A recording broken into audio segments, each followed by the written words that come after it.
મૂળ નિવાસી સંઘ ગુજરાત પ્રદેશ પ્રમુખ કિશન સોલંકી દ્વારા કાર્યકરો સાથે માંગરોળ મામલતદારને આવેદનપત્ર પાઠવવામાં આવ્યું.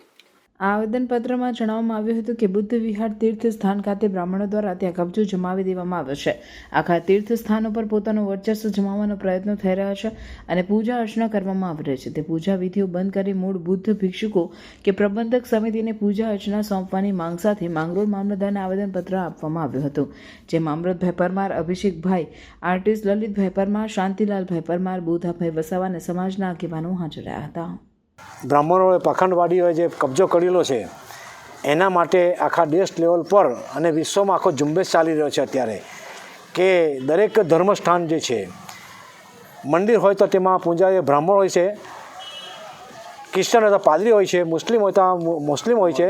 અને જ્યારે આ બોધિસ તથાગત બૌદ્ધનું જે મેન સ્થાન છે બૌદ્ધ વિહાર બિહારમાં, ત્યાં આ પાખંડીઓ બ્રાહ્મણોએ કબજો કર્યો છે, પૂજાપાઠ કરાવે છે અને આખું બૌદ્ધ વિહારને બ્રાહ્મણીકરણ કરવાનો કોશિશ એ લોકો સતત કરી રહેલા છે.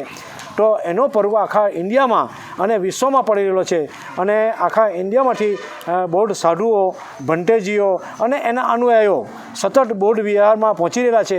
અને આ જે બૌદ્ધ વિહારનો જે કબજો છે એ ખાલી કરવાનો હોય અને વિશ્વના લોકો પણ અમેરિકાથી માંડીને દરેક યુરોપ કન્ટ્રીમાં પણ આ ઝુંબેશ ચાલુ રહેલો છે અને એના તરફથી પણ દબાણ ચાલુ છે. તો અમારા ગુજરાત અને ભારત દેશના મૂળ નિવાસી સંઘ તરફથી પણ આ આવેદનપત્ર દેશના દરેક મેજિસ્ટ્રેટોને મહામહિમ રાષ્ટ્રપતિને પહોંચાડવા માટે આ અમે આવેદનપત્ર આજ રોજ આપ્યું છે. અને આ બૌદ્ધ વિહાર જલ્દી ખાલી થઈ જાય એમાં સરકાર પણ એમાં સહયોગ આપે અને આ બૌદ્ધ વિહાર ખાલી કરીને અમારા બૌદ્ધ લોકોને કબજો આપે એવી અમારી લાગણી અને માગણી છે. જે બધા આવેદનપત્ર આજે આપવામાં આવ્યા છે.